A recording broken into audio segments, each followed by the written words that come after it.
He threw money at her. The bills left his hand like a vulgar confetti, white paper fluttering across the marble of the Sterling room, catching in the crease of a designer shoe, sliding under a tablecloth. The gesture was meant for spectacle, a public lowering of someone in front of plenty, a demonstration that, in that room at that moment, nothing about her mattered. It happened fast, a flash of cufflinks, a scent of old Bordeaux, a 7-month bump beneath a thin blue uniform. The camera on a bystander's phone caught 43 seconds that would not leave the internet alone. The man, introduced in every headline that evening as the billionaire Preston Caldwell III, stood over her and tossed cash onto the table.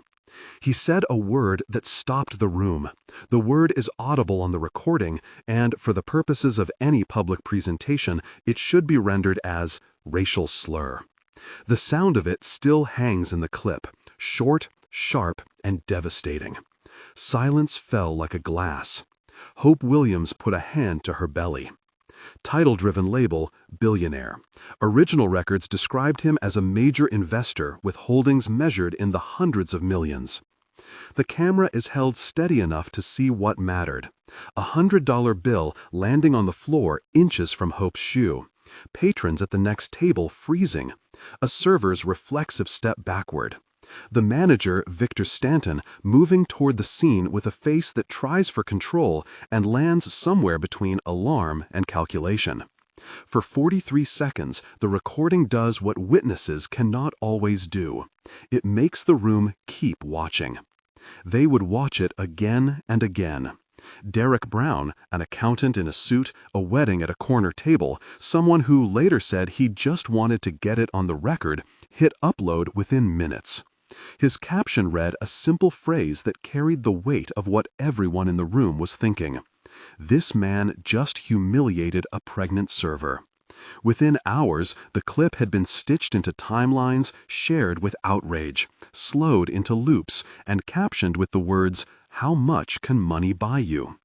The video gave the moment a public life the Sterling room did not expect and could not control. Hope Williams was 27. She had been carrying tables and customers through 8-hour shifts at the Sterling room for 3 years. Her boss liked to say she had a good work ethic, meaning she moved quickly, never let a plate wait, remembered regulars' orders, and kept her forehead clear of complaint when tips were thin. Beyond the ledger of service, she kept a private balance sheet of obligations. Rent for the 2-bedroom she shared with her mother, Gloria. A monthly quota of insulin and doctor visits for Gloria, who was in her 60s and diabetic. And a tuition plan Hope had been patching together in the margins, working toward nursing school in the off hours because she wanted, she said, to do better for her family. Her father had died 3 years earlier.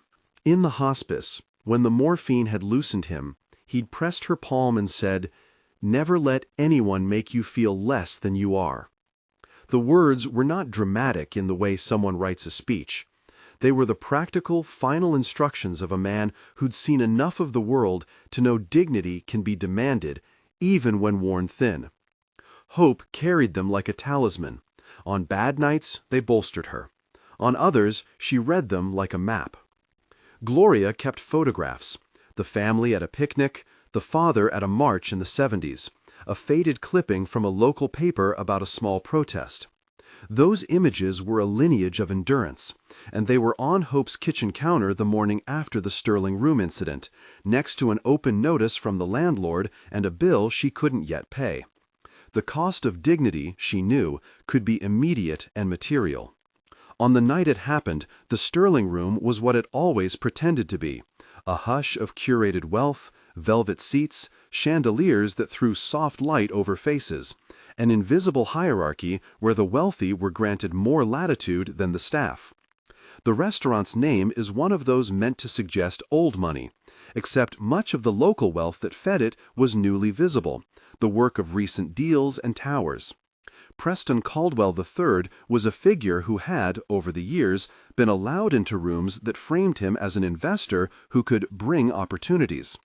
He arrived quietly at first, slipped in with a small entourage, and took a table near the window that faced the city's skyline. What led to the confrontation in those 43 seconds is complicated by prelude and reputation. Witnesses say that an exchange of words had already taken place, something minor, a complaint about a steak perhaps, or a question left unanswered. Caldwell's voice rose. Hope objected. She tried to diffuse it as a server does, calmly, with the patience that keeps tips coming in and trouble minimal. What is clear from the footage and later corroborated witness statements is this: the situation escalated in a way that was meant to humiliate. The manager's response at first is textbook PR. He approaches, he offers to take care of it, he leans in with a palm to the client's shoulder as if smoothing out a wrinkle in decorum. Then, when Caldwell's hand reaches into a jacket and flings money across the table, the manager's stance shifts. An email later obtained by an investigative reporter would show a phrase from Victor Stanton: "Handle quietly," the kind of instruction that, on its face, admits the institution's preference for containment over confrontation. Hope did not drop to the floor. She did not curse back. She did what servers are trained, many times over, to do when faced with a customer who is testing a boundary. She kept a steady voice, quiet, and made small motions that indicated both professional distance and personal firmness. There is a moment in the video where she bends to pick up a bill and brings it to her hand as if protecting it. The gesture was not of greed. It was a reflex of control in a scene where control was being wrested from her. Recurrent themes emerged within hours. The sting of the slur recorded on the audio, the image of money pattering past boots like a proclamation, a crowd that had looked on and done little. Bystander inaction became part of the narrative. People later told reporters they were shocked, afraid to act, or simply frozen. The ledger of moral responsibility had been wiped clean in 43 seconds. Within the Sterling room, the first PR move was a hollow statement: "We regret the incident and are investigating." It was the passive voice of corporate speak, the kind of language meant to signal empathy while buying time. Overnight, the small PR machine activated. Calls, an internal memo, an attempt at a private settlement offer extended to Hope that she would later refuse. The restaurant's legal counsel drafted a response to the inevitable social media fury, a defense of the company's core values, and a promise to review all footage. The company review included footage, CCTV cameras that were supposed to cover every angle of the dining room.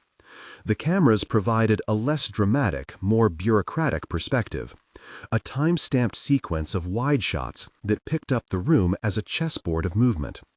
The CCTV, when combined with the phone video, would later show discrepancies, gaps, cuts, and angles that raised questions. Who had access to the raw files? Who had the authority to edit them? These questions would later shape the investigation, but on night one, the video on Derek Brown's phone was the image people consumed. The city received the image. A chorus of online commentators created thread after thread, some furious, some defensive on Caldwell's behalf, others unsettled by the moral calculation of the room. Within 24 hours, Hope Williams trended in feeds she'd never asked to join. She got wind of the clips through friends who messaged, strangers who texted, and then through a phone call from her manager that felt like a negotiation in itself. There was a tone in the voice that was meant to be conciliatory, and in the same breath a request. Could she meet privately to discuss the situation? The cooling period for incidents like this is not always about cooling emotion. It is about negotiating liability. Hope says, in later interviews, that the first offer on the table was transactional in tone and immediate in danger, an attempt to quiet her with a number and a written agreement. A demand letter would arrive soon after. Caldwell's legal team demanded $500,000 for defamation and the removal of every image and post in which his conduct was described as racist. The demand's tone was legal, but its aim was clear: intimidate and silence. Hope could not afford a six-figure fight.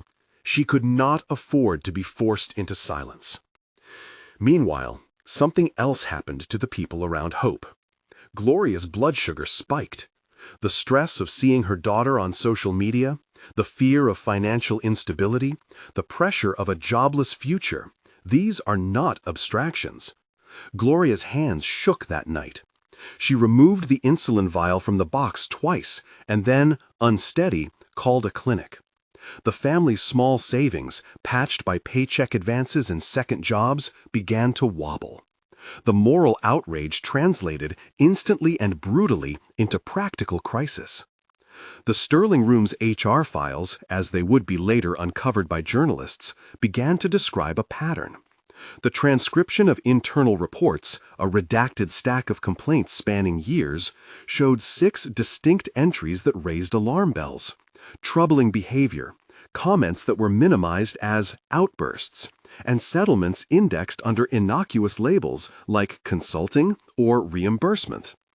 In isolation, each entry might have been written off as a management matter.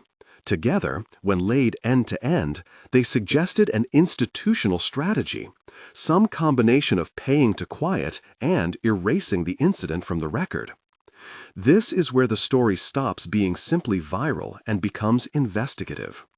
A reporter, Diane Morrison, receives a tip in the early days. She has spent her career turning quick outrage into sustained accountability. Her newsroom assigns her to the case, and she begins with what reporters always begin with: sources, documents, and a timeline. The first thing Diane asks for is footage. Derek Brown provides the phone video and grants permission to publish his upload as part of the chain of evidence. The CCTV footage is harder to access. Sources within the Sterling Room staff, anonymous, frightened, begin to speak. An HR worker, who would later agree to provide a scanned copy of an internal memo only on the condition of anonymity, forwards messages that mention "handle quietly" in relation to prior incidents. The phrase appears in an email from Victor Stanton to an unnamed supervisor. The email is short and efficient. "We can manage this in-house. Handle quietly. Avoid escalation." It is the kind of corporate directive that prioritizes containment over redress. Diane's notebook fills with names and partial memories. Keisha Brown is one. Keisha had worked at the Sterling Room for 4 years and left 2 seasons earlier, citing a hostile environment. She speaks of a dinner where a guest made an inappropriate comment and a later meeting where HR reduced her complaint to misunderstanding. Monique Davis is another, a woman who says there had been an exchange 3 years ago that followed an unpleasant pattern. First a public belittlement, then a discreet payment, then a signed non-disclosure agreement. They do not want to return to the glare, and some fear retaliation. Others simply want their stories to help stop what they now call a system. Legal documents obtained by the newsroom show wire transfers labeled in mundane ways, consulting services, event fees, that sum to roughly $290,000 across multiple accounts connected to parties close to the Sterling Room's ownership. The number is not definitive proof of a conspiracy. It is, however, documentation that invites questions. Who received the money? Were non-disclosure agreements involved? Are the payments linked to complaints that could have prevented future incidents? The ledger is a map of corporate opacity. Diane interviews a former accountant who provides, under a promise of anonymity, a list of transfers and the memo lines attached to them. The accountant declines to speak on camera, but agrees to let the reporter read the memo lines into the record. That willingness to speak quietly is the start of a cascade. Once one thread is tugged, others unravel. The legal machinery on Caldwell's side is both swift and visible. Within days, a high-power law firm sends Hope a demand for $500,000 and an instruction to delete the video and refrain from speaking about the incident in any capacity. The letter is chilling in its precision and aggressive in tone. Its effect on a person already under financial strain is to create an immediate threat: fight and risk ruin, or accept an enforced silence with no public vindication. Hope refuses the first private offer. She is advised, by friends, by a pastor, by a neighbor, to accept an agreement and move on. But the footage will not let her.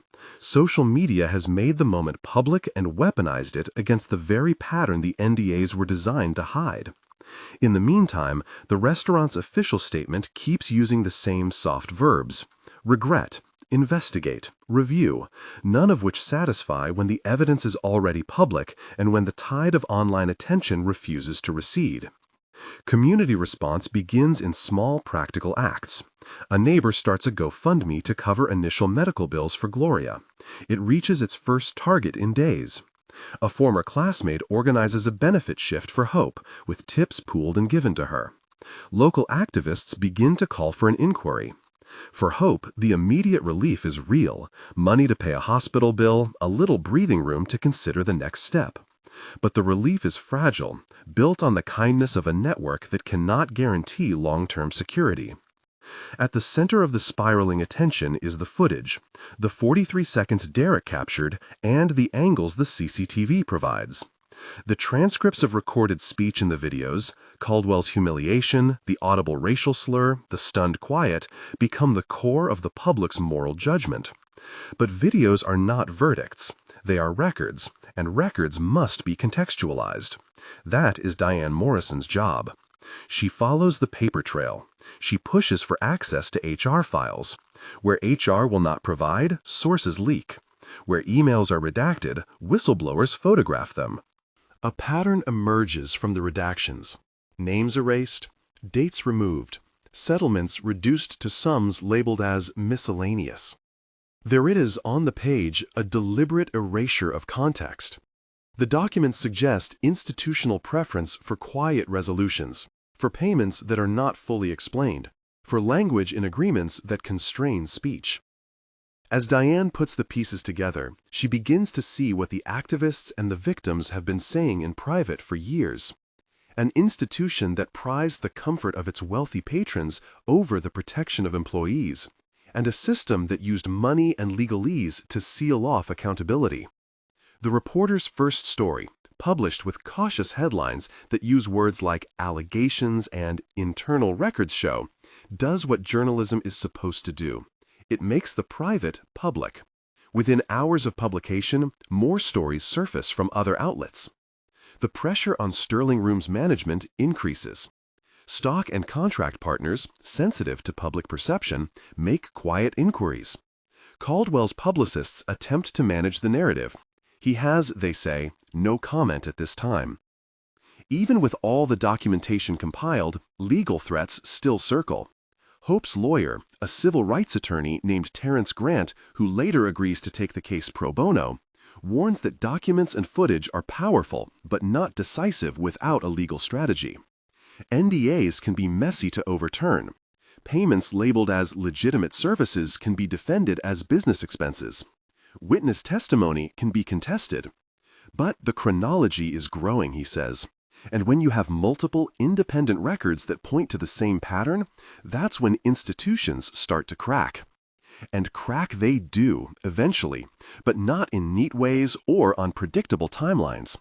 For now, the cracks are small and scattered. A resignation here, a canceled contract there, a board member's absence in a meeting. For Hope, those fissures are more abstract than useful. She needs money. She needs health care for Gloria. She needs the legal threat for $500,000 to go away. In the days after the video, Hope receives an invitation to meet with the Sterling Room's HR. A representative brings a printed agreement and a pen. The paper is dense with legal language, non-admission clauses, confidentiality sections, and non-disparagement terms that would prevent Hope from speaking publicly about what happened. Hope reads the lines slowly, thinking of her father's last words and the photographs on her mother's counter. Signing this paper would buy her immediate stability, but at the cost of her voice, and perhaps at the cost of other women who had claimed similar harms in the past. There is a scene in the reporter's notes that captures what many saw as the moral fork in the road. Hope in the back booth of the Sterling Room, the same room where the humiliation had taken place, signing in the presence of an HR rep who had a client list on her desk and the manager's handle quietly email printed in front of her. Hope pushes the pen away. One of the hardest decisions in a story like this is the personal calculus. accept an immediate settlement that buys peace now but may enable future harm, or go public and risk a drawn-out fight with powerful legal teams. Hope chooses, for now, the latter. She refuses the quiet cash and takes the demand letter as a provocation. She seeks legal counsel. She begins to speak in interviews to journalists willing to meet her on her terms. Her voice is small and steady. It is at the point Diane contacts outside counsel and Terence Grant steps in that the narrative shifts from viral outrage into procedural momentum. Terence begins to request documents, to issue preservation notices, and to make the legal system aware that the documents and footage are at risk of disappearing if not secured. Preservation notice is a simple legal phrase. Its practical effect is to freeze certain actions. Do not delete footage. Do not destroy records. Maintain files. It is a preventative maneuver that slows down concealment. Still, institutional patterns of concealment are powerful. The HR files show redactions. The bank records are labeled with euphemisms. Witnesses who offer testimony speak off the record because they fear reprisal. Hope's co-workers, many of whom are low-wage and precarious, worry about their shifts and whether speaking out will cost them income. The social cost for the people in the room is immediate and real in a way the billionaire's threatened legal cost is not. As Diane piles up records, bank wires that total roughly $290,000 marked as consulting services, 6 HR complaints dating over 5 years, an email from the manager instructing to handle quietly, she begins to prepare a deeper piece. The story she assembles is not one of a single moment of humiliation. It is a map of repeated deference to wealth, legal maneuvering to keep complaints out of sight, and the social mechanisms by which employees' harms were minimized. But even as the journalist gathers the records and Hope's community rallies, the case tightens in ways that inject new danger. Anonymous threats arrive at Hope's home. Someone calls Gloria's clinic with vague claims that open an audit of her care. These are not public facts but reported occurrences verified by the reporter's interviews. They underscore a reality too many of the people involved have felt. Speaking truth can bring a cost beyond the legal. By the time Diane prepares to publish the first long-form exposé, the city is in a minor uproar. Local activists schedule a peaceful demonstration outside the Sterling Room. A pastor organizes a prayer vigil. The GoFundMe for Hope's family surpasses its initial target. Social media continues to churn. But the documents Diane holds are not yet the whole story. The internal timeline she constructs, dates, names, memos, wire transfers, starts to converge on a central question. How often had money been used to suppress complaints, and how systematically had HR been leveraged to keep wealthy patrons insulated from consequences? That question will not be answered in a single article. It will require time, subpoenas, whistleblowers brave enough to step forward and identify themselves, and the patience of people who have little of it. For now, the most immediate drama is contained within small acts. A reporter meeting a source in a parking garage to exchange a flash drive of redacted emails.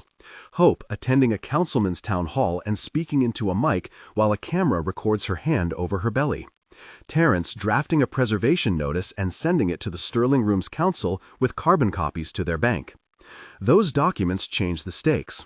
A preservation notice, a leaked bank ledger, anonymized HR complaints, these are not yet prosecutions or convictions.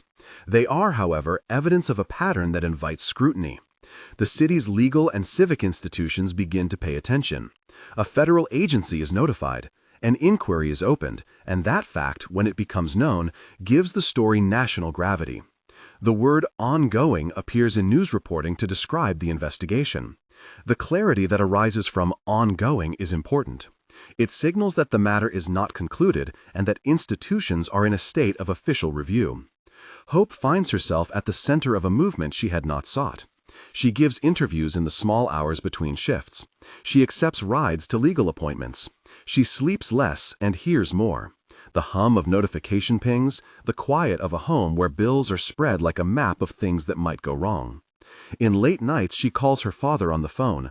She imagines what he would have said. She remembers his instruction and holds it as she meets with Terence and Diane. "I will not be bought," she tells a friend. It is an assertion of agency in a moment that others had tried to render powerless. The first big public moment on the record is the publication of Diane Morrison's piece, meticulously sourced, careful with words like alleged and according to, and direct in laying out the sequence of records. 6 HR complaints, wire transfers totaling roughly $290,000, an email from Victor Stanton instructing staff to handle quietly, Derek Brown's phone video capturing 43 seconds with an audible racial slur, and a legal demand for $500,000 directed at Hope. The piece names names carefully and attaches scanned documents as proof where possible, labeled with captions like CCTV footage provided by Source A and HR file excerpt on record, redacted. The labels are meant to keep the chain of custody visible. The publication changes the calculus. Requests start arriving from local politicians. A councilwoman calls to say she will be watching the investigation and invites Hope to a hearing. A television crew asks to interview Gloria. A conservative commentator tweets an attempt to reframe the narrative. An ally on the city's nonprofit board organizes a small trust to help with legal expenses. The community that had initially rallied at the margins begins to form a more organized shape. Fundraisers, prayer groups, a list of potential witnesses who will come forward if there is sufficient legal protection. But there is also the counterweight. PR teams drafting statements to the public that emphasize regret and review, lawyers warning of defamation claims, and the underlying force of wealth moving to protect itself through the mechanisms it has long used. The difference now is that the money's movements are on a ledger, and the complaints are on paper. Patterns can be read. Patterns can be challenged. It is at this pivot that the story pauses, not because the arc is finished, but because the stage has changed. What began in a dining room as an act of humiliation has become a larger investigation, with documents, legal filings, and the slow machinery of civic process turning toward the question of accountability. Hope stands in the center, visibly pregnant, supported by a community that is gathering in small, practical ways, and represented by an attorney who has signaled that he will not let those off easy who attempted to buy silence. The next step is a public forum, a hearing, a council meeting where evidence will be presented, where witnesses will speak under oath, where the billionaire, Preston Caldwell III, will be compelled to answer in a space more public than the Sterling Room. But before that can happen, there are more records to read, more witnesses to coax from silence, and legal lines to secure. For now, the story remains on the cusp between viral outrage and institutional reckoning, a moment of moral clarity held between breath and action. If the first flap of wings is outrage, the next, larger movement is investigation. And in the space between those two movements, Hope gathers her courage, pockets the words her father left her, and prepares to turn a 43-second clip into a longer, public reckoning that none of the cameras in the Sterling Room could have predicted. Hope gathers her courage, pockets the words her father left her, and prepares to turn a 43-second clip into a longer, public reckoning that none of the cameras in the Sterling Room could have predicted. If this story is striking you now, and you believe dignity demands more than silence, subscribe and share so these voices keep getting heard. Diane Morrison's next weeks are organized around small, sharp rituals that investigative reporters learn and then practice until they become automatic. Secure the record, verify each claim, and thread every anecdote back to a document. She spends mornings at the newsroom parsing spreadsheets and afternoons in parking garages trading flash drives with sources who fear their names in print. At night, she reads out loud what the bank records appear to show so she can hear where interpretation ends and fact begins. The documents she assembles are not glamorous. They are redacted PDFs, scanned receipts, forwarded emails, and the kind of ledger lines that barely glance off a human face when printed in black and white. Yet, one by one, they begin to form a pattern. The HR complaint log, filed as an internal record and later provided to the newsroom by an anonymous HR employee, contains 6 separate entries spanning roughly 5 years, each labeled with different internal codes. In each case, the headline line in the file is small and perfunctory: patron complaint, customer misunderstanding, incident resolved.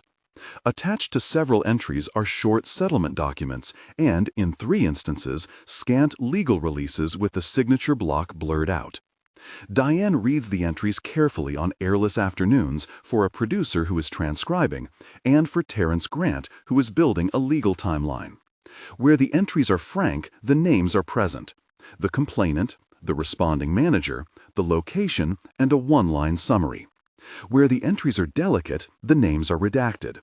One email chain from the manager, Victor Stanton, is short and precise. "We can manage this in-house. Handle quietly. Avoid escalation." The phrase is typed into a corporate email interface and forwarded once, then again. On the margins of another document, a notation reads, in a different hand, "Consulting fee?" with a line to a ledger. The ledger is where the money shows up. Bank statements, provided by a source who once did accounting work for a contracting firm affiliated with the Sterling Room, reveal a series of transfers.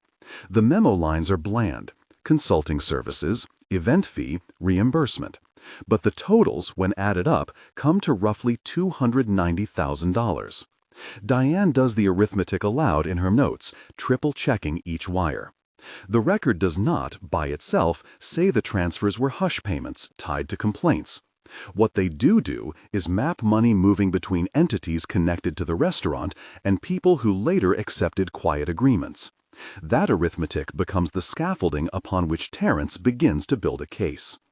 Terence is deliberate in his language when he speaks to Hope and to the camera of the newsroom. Money in itself is not proof of wrongdoing, he says. But transfers that align with complaint dates and settlements that release complainants from speaking, all of that together begins to look like a system of containment. He files preservation notices to the restaurant's counsel and to third parties. He composes requests for production, not theatrical demands, but procedural, aimed at forcing the hand of institutions that often prefer to shuffle and obscure. The reporting and the threat of legal discovery change the calculus for people who once thought their only option was silence. Keisha Brown agrees to meet Diane at a coffee shop on a gray Tuesday. She is cautious at first, ordering a black coffee and tapping her phone. But when she speaks, the long years of bearing small indignities unclench. She describes a dinner years earlier in which a guest at a table made a comment that left her feeling exposed and small. She tells Diane, off the record at first, then on the record, that HR invited her into an office the next day, that she described what had happened, and that the meeting concluded with an offer of money and a request to sign a confidentiality agreement. "I signed because I had rent to pay," she tells Diane. "I signed because I wanted to get back to work." Her hands are steady when she points out a passage in the copy of a release she kept. There are lines that say no admission of fault, broad non-disparagement language, and a clause that forbids public disclosure. On the page, the clause is a blunt shackle. Keisha kept the paper because she had once extracted from a therapist the conviction that there was nothing shameful in preserving her livelihood. Now she gives the paper to Diane because shame no longer seems like an adequate payment. Monique Davis tells a similar story in the way survivors so often do, not as a neat narrative, but as a series of small hurts that, repeated, become a wound. She remembers the first time someone laughed when she spoke up. She remembers HR telling her the guest was an important client and that we have to protect relationships. She remembers the hush money she received and the way she felt, relieved, ashamed, complicit. She is not looking for revenge. She is looking now for an accounting that might prevent the cycle. All of this, phone video, CCTV, HR entries, wire transfers, settlement originals, drifts into the public sphere via Diane's piece. Her editors choose language cautiously. The headline uses allegations and internal records show. The article attaches scanned redacted files with captions. HR file excerpt provided anonymously to the newsroom. Bank wire summary provided by former contractor. Each caption is a tiny instruction manual about provenance, who provided it, under what condition, and what remains redacted. Transparency about sources becomes itself a bulwark against slipperiness of claim. The reaction is immediate and layered. Community groups organize vigils. Local politicians write to the Sterling Room demanding answers. NGOs send out fund links. The GoFundMe that had been modest becomes a lifeline for Hope's family, a practical pool that pays for Gloria's hospital visit and buffers some of the immediate bills. A community organizer posts a list of legal clinics that will take on employment cases pro bono. Buttons labeled "Dignity Not for Sale" appear on church bulletin boards. At the same time, public relations teams move in to shape the perimeter. The Sterling Room's counsel issues a statement that again invokes regret and review.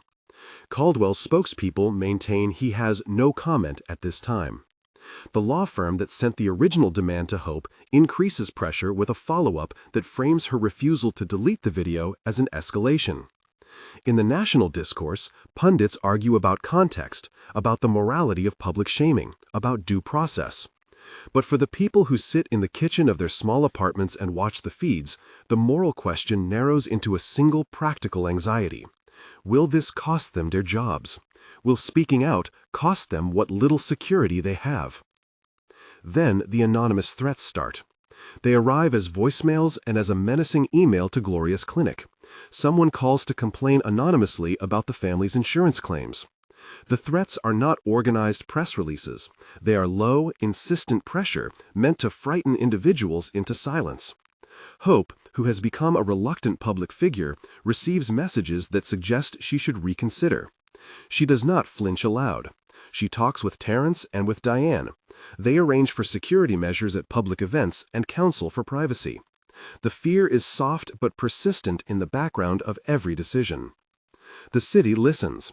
A local councilwoman, who has been watching the reporting unfold, schedules a hearing, a public session to examine the allegations and to allow those impacted to speak. The hearing is not a court. It is a civic forum where citizens can make record, where officials can request documents, and where public pressure can be concentrated in a way that sometimes, but not always, produces institutional change. On the morning of the hearing, the municipal chamber is packed. Portraits of past city leaders watch from the walls. Cameras cluster like small black stones along the back of the room. A banner outside calls for accountability. Seats fill with friends, clergy, activists, and people who simply want to be present for a test of civic courage. Diane sits in the press section with her laptop open. Terrence has maps of the documents he plans to reference. There is an ordered grain to the choreography. Witnesses will speak in a predetermined sequence, council members will ask questions, documents will be entered into the record.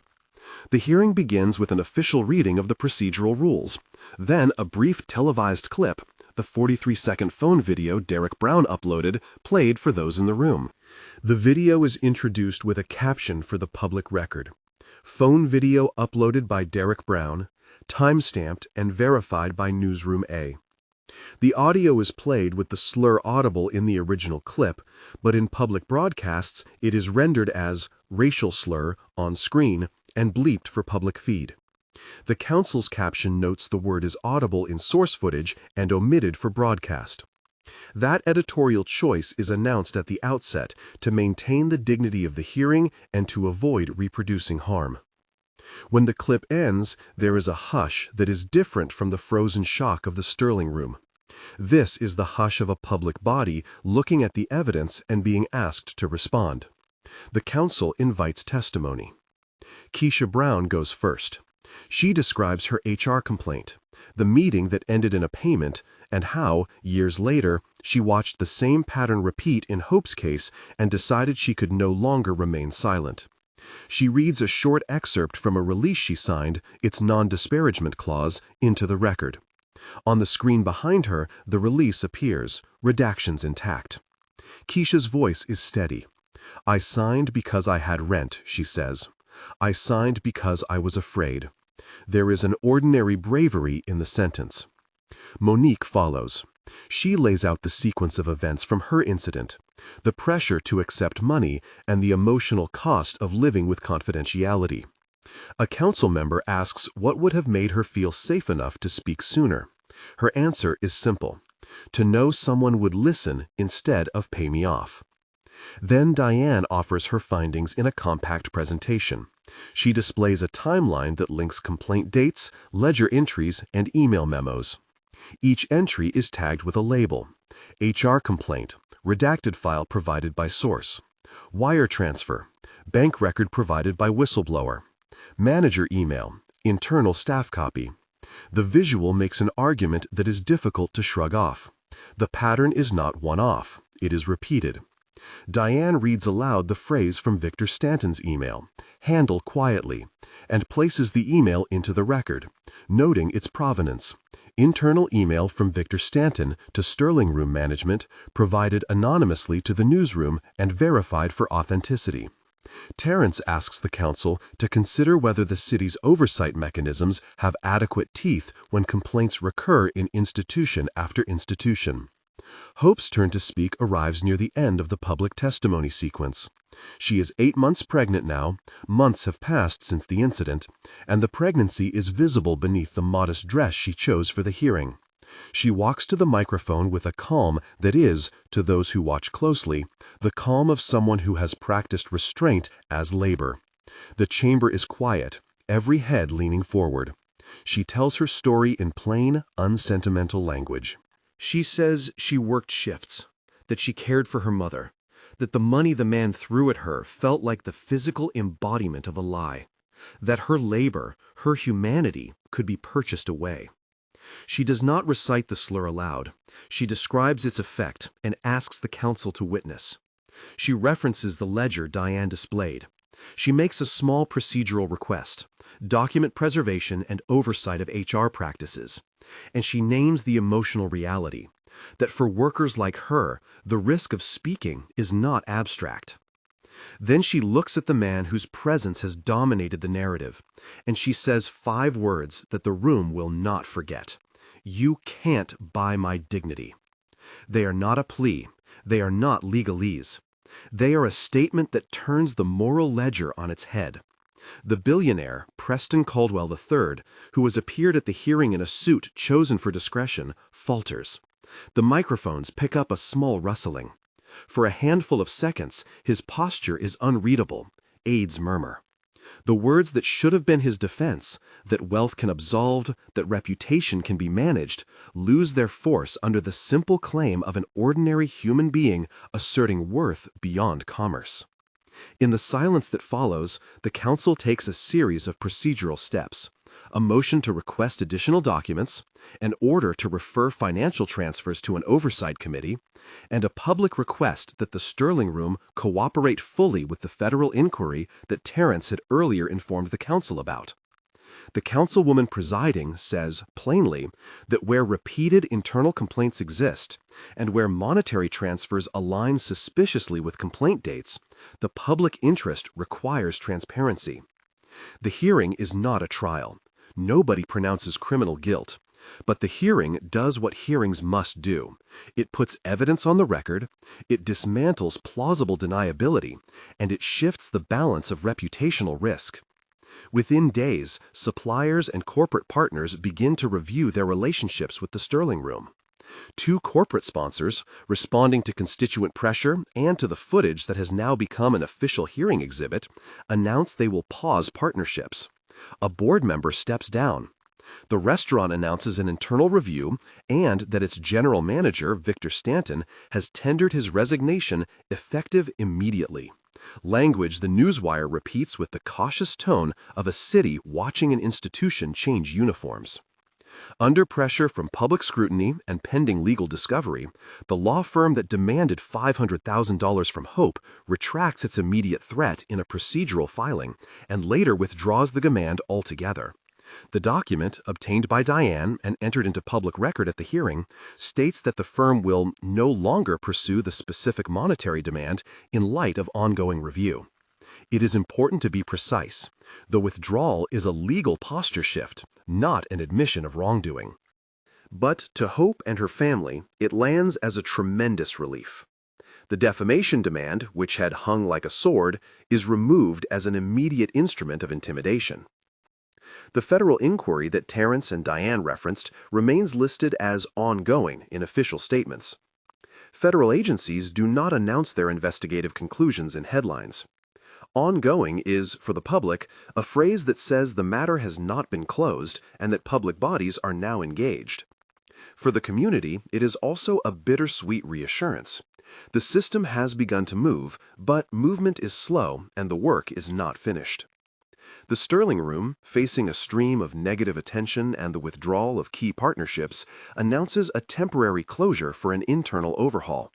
The closure becomes permanent within weeks.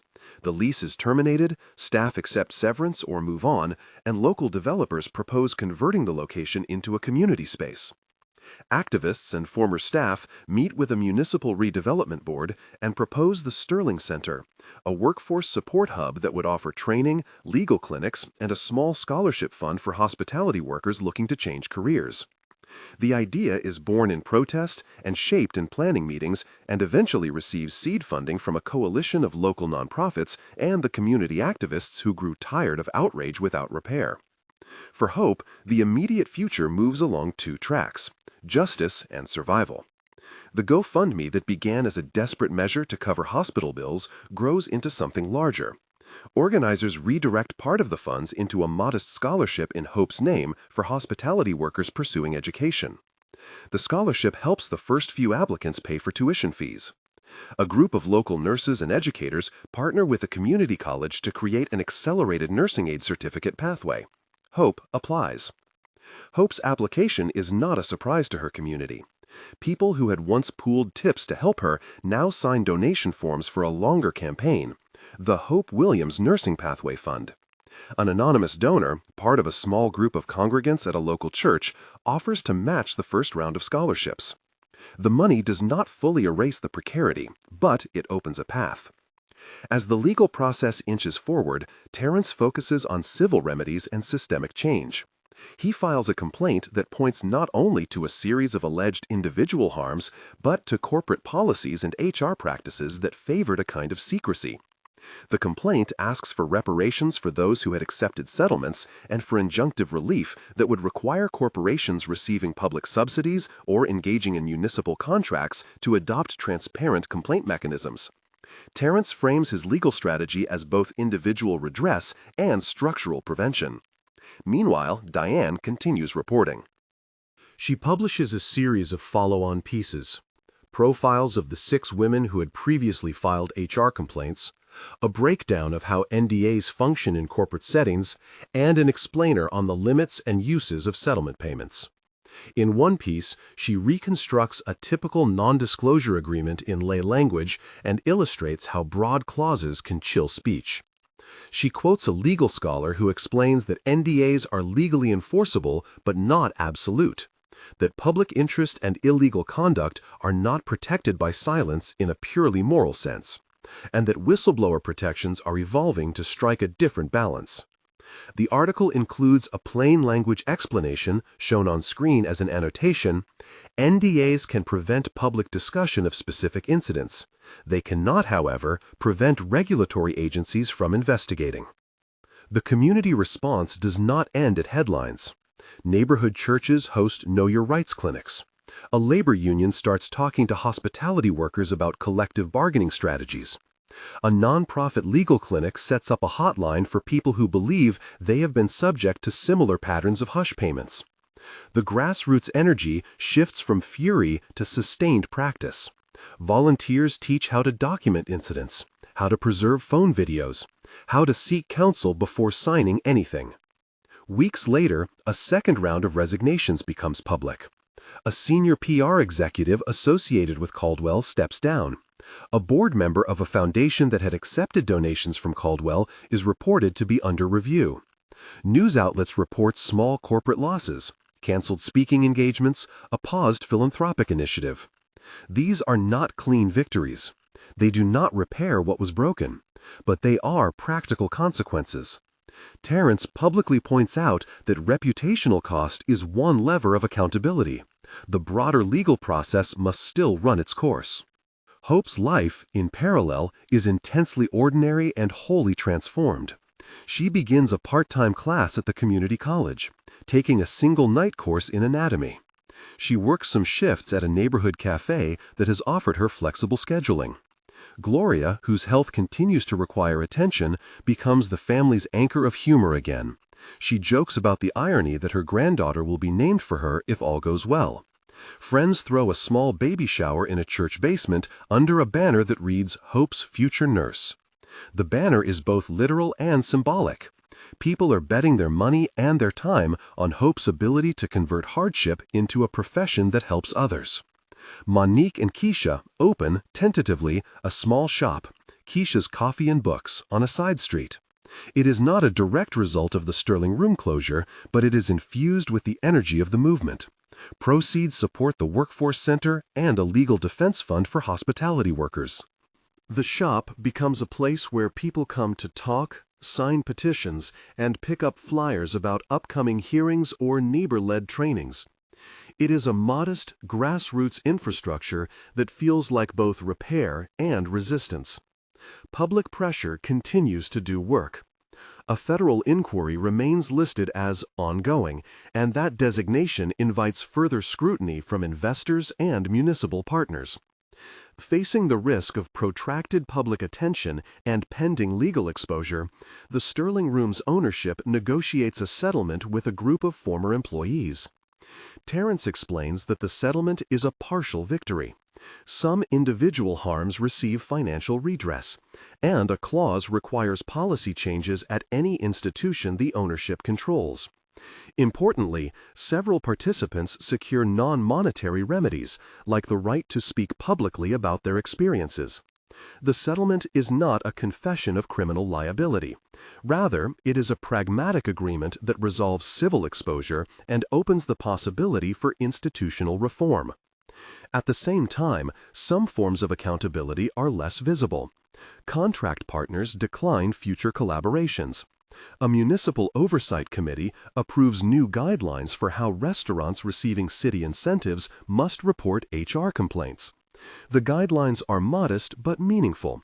Improved record retention, mandatory training on harassment and bias for management, and a hotline for employees to report incidents to an independent third party. These changes feel incremental next to the raw experience of humiliation, but they are the kind of administrative scaffolding that makes it harder for patterns to be hidden. The story of Preston Caldwell III becomes, in public records, a paradox of power. The man whose money had been used as spectacle now finds his name cataloged in press, in hearing exhibits, and in the memory of a small city. He makes public statements through counsel at times and is careful to avoid admitting wrongdoing. The transcripts of those statements are short and circumspect. Legal filings note the fact of an investigation and the withdrawal of the immediate $500,000 demand, and the news story reports on resignations and canceled partnerships. The federal inquiry remains ongoing, officially. Journalists continue to report. Whistleblowers continue to come forward. The story has not concluded, and it will not conclude neatly. Months later, the Sterling Room space reopens in a different form. Where chandeliers once cast flattering light over tables reserved for the wealthy, a community workforce hub opens its doors. The Sterling Center holds its first graduation ceremony for a cohort of hospitality workers who completed training and obtained credits towards certification. Hope attends not as a graduate, but as a donor. She has pledged a portion of small honoraria she received during a speaking tour to seed the scholarship fund. The room is not the same. The transformation is symbolic and practical. A place that once enforced a hierarchy now contains resources to help workers move beyond precarious hospitality jobs into certified professions. Hope gives birth to a daughter in late winter. They name her Gloria. The baby is small and fierce. Hope holds her in a quiet hospital room with family clustered close. There is a photograph of the family a week later. Hope with Gloria in her arms, Gloria, Hope's mother, in the chair beside them, Terrence peering in with a bouquet, Diane standing at the back with a notebook. The picture circulates in local papers and on community feeds, not as a triumphant banner, but as a plain record of continuity. A family remains, and the child's name is a promise. Hope's nursing school path continues to be bumpy. Financial aid covers part of her tuition. Scholarships help further. She works part-time, balancing courses, a newborn, and visits to her mother's clinic. The rhythm is repetitive and sometimes exhausting. There are days when the progress feels fragile. But she persists, enrolled in a program that will, in 2 years, lead to licensure. The people around her celebrate milestones: passing a pharmacology exam, completing a night clinical, getting a small raise at the cafe. Each small victory is practical, not allegorical. The public record does not collapse into a tidy morality play. There are lingering questions. Did money really buy silence for others? Were all the settlements legitimate payments for services? The federal inquiry may one day deliver findings that answer more definitively. For now, the record is a mix of resigned legal language and human testimony. Settlements paid, documents entered into the public record, and an ongoing effort to shift policies. But change is visible at multiple scales. A worker training program, new municipal guidelines, an independent hotline, and the normalization of public documentation as an antidote to quiet. Terrence remains vigilant. He pushes for city ordinances that require better record retention and for whistleblower protections that make it safer to come forward. He files op-eds that argue for systemic reforms. Diane keeps reporting, filling in the texture of the story, the small ways organizations adapt, the lives that are rearranged by a single moment, and the legal boundaries that both protect and constrain victims. Each article, each legal filing, is a little more public insurance against forgetting. Months after the hearing, community leaders convene a panel on public policy and corporate responsibility. They invite Hope, Keisha, Monique, Diane, and Terrence. Hope's remarks are simple and practical.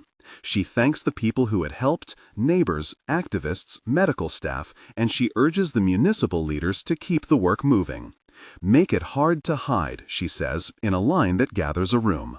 Make it easy to speak. The aftermath is not a single event, but a long sequence of small reforms and civic practices that shift the expected behavior. Restaurants strengthen complaint protocols. HR departments are audited more frequently. Workers learn how to preserve evidence and who to call. The story moves from outrage to technique, a cultural shift in the way institutions handle power differentials. There are, of course, costs left unaccounted for. For every policy change, there remain personal scars. For every small legal victory, there is the knowledge that other people have not yet come forward. Some of the women whose names never left the HR file remain anonymous, living with the consequences of choices made when survival demanded silence. Myriad cases never enter the public record because the people affected lack either the means or the stamina to push a public fight. The story that grew from one violent moment is both singular and multiply representative. It is a spotlight that illuminates a pattern even as it cannot expose every corner. Hope's life, though, moves forward. She finishes her clinical rotations and takes an oath at a small, sunlit ceremony. Her daughter Gloria sits on her mother's lap while family members clap. A plaque is unveiled at the Sterling Center that reads, "In honor of those who stood up for dignity." The plaque is not a verdict. It is a promise. Months later, in a panel discussion at the community college, Diane and Terrence sum up what changed and what did not. Diane emphasizes the power of documentation. The 4 elements that make a record useful, she says: contemporaneous capture, phone video, CCTV, supporting documentation, HR files, bank wires, corroboration, multiple witnesses, and public record, hearings, filings. Terrence adds the legal perspective. Civil remedies can achieve practical protections and redress. Public accountability can alter reputations. Structural change requires municipal action and regular enforcement. And protections for whistleblowers need to be robust enough so that employees do not have to choose between their livelihood and speaking out. The federal inquiry remains ongoing through these months. Investigators contact former staff and review the files that have been lodged with the city's record. Local prosecutors and federal agents sometimes coordinate, sometimes follow parallel paths. The public learns that ongoing is not a neat endpoint, but a state of process. Meanwhile, corporate partners, concerned about exposure and reputational risk, renegotiate their boards and do compliance reviews. Some leaders step down, others stay. The tonal reality of powerful networks remains complex. Money reshapes behavior, but publicity and civic pressure have also proven that power has limits. The final scenes of this arc are quiet. Hope pushing a stroller down a block that used to be expensive and now is a place where neighbors hang out on stoops. Keisha refilling a chalkboard outside her shop with a daily quote. Monique laughing about a small cooking error at a community dinner. Diane takes a long walk and files one last feature about the work that remains. Terrence prepares a legislative brief on non-disclosure agreements and employment protections. In the end, the billionaire Preston Caldwell III is moved by the weight of public testimony and the evaporation of confidence from partners and patrons, but not by a single dramatic moment of legal demise. Instead, the outcome is institutional: resignations, lost contracts, and a defamation demand withdrawn. The Sterling Room's closure and conversion into a community resource. An ongoing federal inquiry, and a body politic that has, at least in this city, chosen to watch more closely. Hope names her daughter Gloria. She finishes her nursing certification course and is hired at a community clinic with a sliding scale program that serves low-income patients. The nursing scholarship in her name helps 2 more students enroll. The Sterling Center opens a small exhibit that includes a framed, redacted HR page labeled 6 Complaints, Redacted, Internal Record Provided to the Newsroom. The exhibit is intentionally sober. It is a display of ordinary systems, ledgers, emails, and memos arranged to show how harm can be managed by process. Diane writes the final piece in the series not as a concluding statement but as a summons, a call to civic vigilance, to legal reform, and to the preservation of dignity as a public duty. She ends with a line that borrows the cadence of Hope's statement and converts it into a civic imperative. Dignity cannot be bought, it must be protected. The last images are not of vindication but of ordinary repair. Volunteers at the Sterling Center teach a computer class. A nurse counsels a new mother. Hope rocks Gloria in a small apartment where the light from the window falls across a stack of nursing textbooks. There is no triumphant music swelling in the background, only the low noise of life continuing, of work being done. There is also an important caution in the final frame. The work of accountability does not end with a hearing or a headline. It requires sustained attention, legal, civic, and cultural. Systems will continue to generate new forms of concealment. Laws can be amended. Corporate policies can be strengthened. People can be taught how to document and report.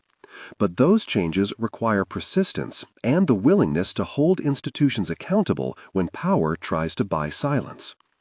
Hope's choice to refuse a quick settlement, to keep speaking, and to turn 43 seconds of public humiliation into persistent testimony did not on its own change everything. It did, however, crack a pattern open in a way that allowed others to see and, more importantly, to act.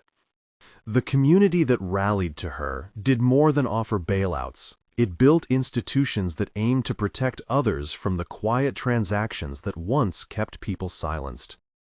If you want to help sustain that kind of work, share this story with someone who cares about workers' rights. Donate to organizations that provide legal support for employees. And, if you've been through something similar, tell your story, safely, with counsel and community. Your voice, recorded and preserved, is part of the public record that can prevent repetition. Hope looks down at her daughter on a slow afternoon and remembers the line her father told her in hospice: "Never let anyone make you feel less than you are." She taught it to her child in a small voice. The city that watched the clip and demanded a hearing has not transformed overnight, but it has learned a lesson.